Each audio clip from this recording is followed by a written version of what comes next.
Hi. So I'm finally starting to feel safe to make more videos now.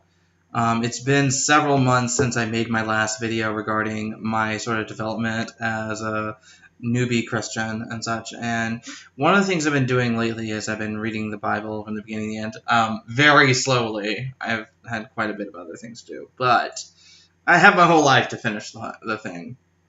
But I've been um, kind of reading the Bible as someone who wasn't raised Christian, and I've been trying to look at some stories through sort of my own lens of what the authors may have intended, but also kind of rationalizing and understanding the Bible through the lens of a modern person.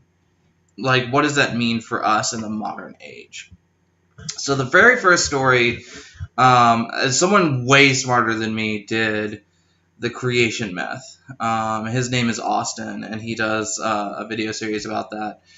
He's way smarter than I am, and I really have to give him props for creating a video series for transgender Christians. I'm looking at this not as a pastoral candidate, but rather someone who is brand new. So one of the stories that really put me off when I was still an atheist was the story of Noah. Because if you really think about it, it's kind of an appalling story. I mean, it's a mass genocide. We see in the story that the entire world gets flooded for the sake of cleansing the world of its sin. And we see, him gathering up two of every animal and saving them. But, of course, none of the only humans that make the cut is Noah and his immediate family. No one else. So, how do I read this story, as a queer person who's new to Christianity? So I've been reflecting on it, and as appalling as it is, I don't think that this story describes an event that actually took place. I don't think the story describes an event that actually took place. Rather, I believe that the story is an allegory for God's wrath and how first of all, I do think there was a flood because numerous cultures have talked about a flood.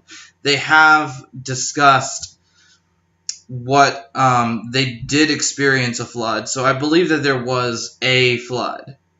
And so much of Genesis is very larger than life, very epic, and very mythical. Now, a myth isn't something that's false. I'm not using a myth in that sense.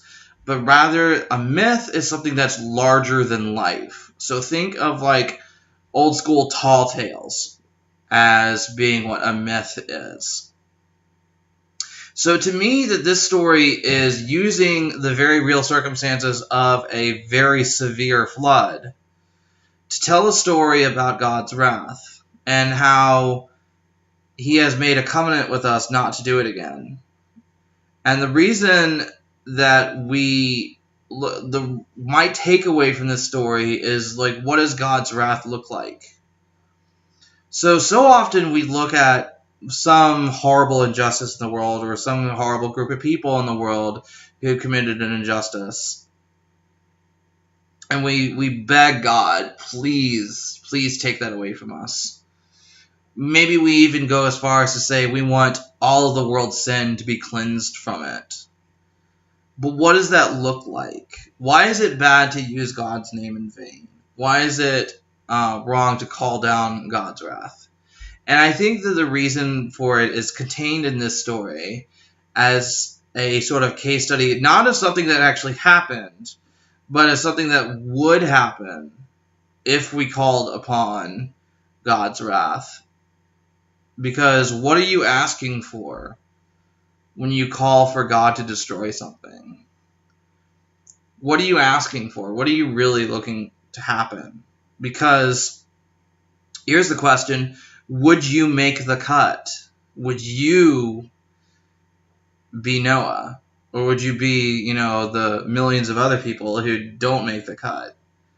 The one noble person, and he wasn't that great of a guy, even. So my takeaway from this is that God's wrath is not something to be called for, because God's wrath is terrifying. And he's made this promise not to cleanse the world of its sin for this very reason, because of the mass death and horror that would be. That's my take on the story. I think it's a myth. I think it's meant to be larger than life. I think it's something that's supposed to teach us not to ask for mass death, because who's to say that we would win? We would be the one to make the cut. So that's my take on the story. All right, bye.